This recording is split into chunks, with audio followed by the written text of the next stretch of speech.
Tony Roney asked me, what do you think of Sam Howell's performance on Friday during the Commanders' first preseason game against the Cleveland Browns? Tony, I'm going to be answering your question here in just a second. But before we get into today's Commanders mailbag, where I answer your questions on the Washington Commanders, go ahead and like today's video. If Sam Howell impressed you on Friday night, he certainly impressed me. And that's my answer to your question, Tony. He absolutely impressed me a ton. I thought that, coming into the game, I thought that, especially early on, that Cleveland defensive line was going to eat a little bit against the struggling Commanders offensive line, and that really didn't happen. Of course, the Cleveland did get 2 sacks on the night on the Commanders, but Sam overall played pretty darn well. 9 of 12, 77 yards passing, and a touchdown.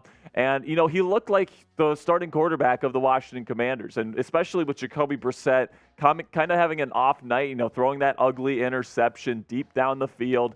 I think that Sam looked like, the true leader of this offense, which is exactly what you want to see from him.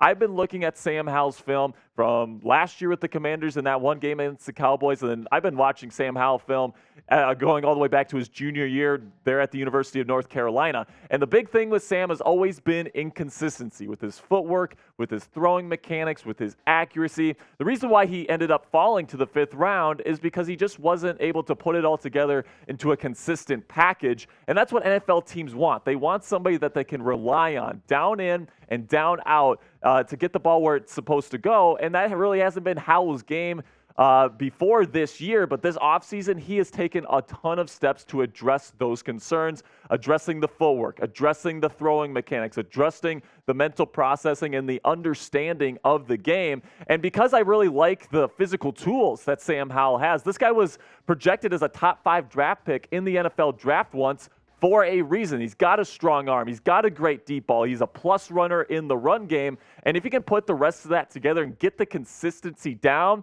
I think he's going to be a really good starter in this league. And last night's performance, or Friday's performance, was absolutely fantastic in a first step to get to that point in his career. Now let me know how you're feeling about QB1 here in Washington. How confident are you in Sam Howell after that performance on Friday night? Put it on a scale of 1 to 10 for me down in the comment section. Can't wait to see how you're feeling about Sam Howell today. All right, now let's go to Brian Jones's question here. He says, the O-line looked pretty good last night, I think.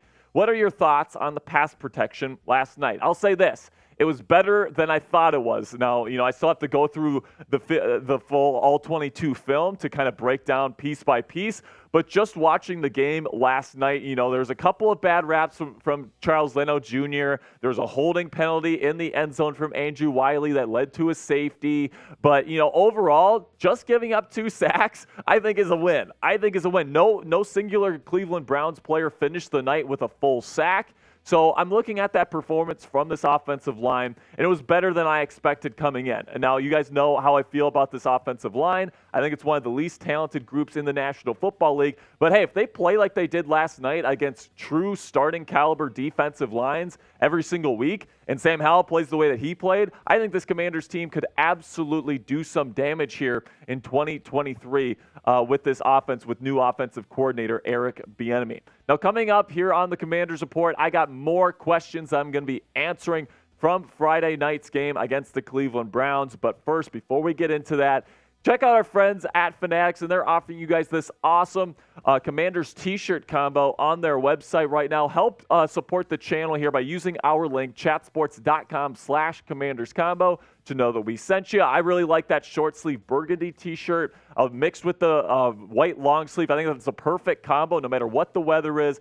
You're going to have a great game day shirt this year. The energy around this organization and this team has never been higher now that Dan Snyder is gone. So take advantage of that energy right now. Go to chatsports.com/Commanders combo to get this t-shirt combo in your closet today. All right, now let's get to Alex McIntosh, who says, I hate to be a Debbie Downer, but we only beat the Browns by 2 points, and they literally gave us the win last night.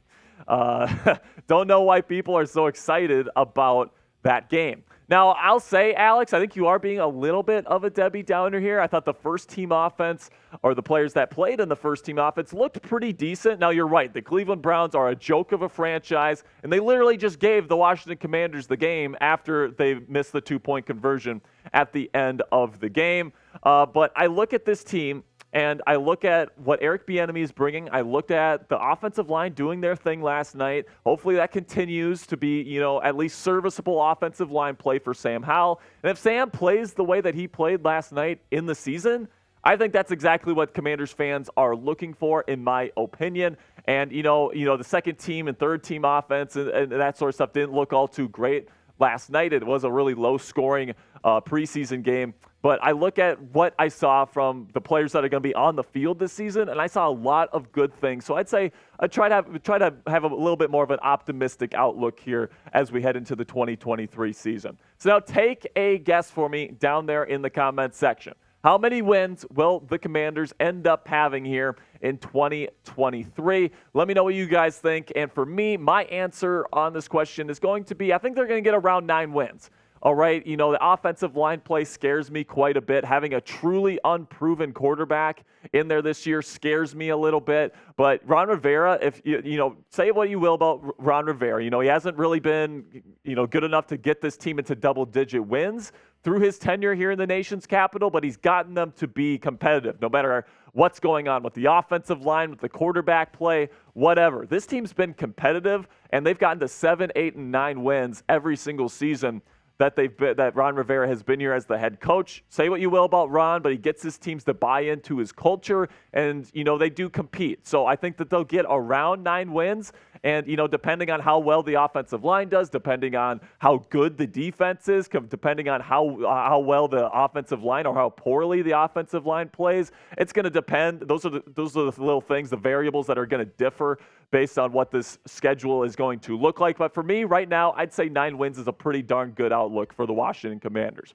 Then we got a question of Ghost of Snyder. I love that name. And he says, hot take, Chris Rodriguez Jr. will become the #1 running back on this team by the end of the year. Mark my words. Now, I'm excited for Chris Rodriguez Jr., a rookie out of Kentucky, drafted in the 6th round this year.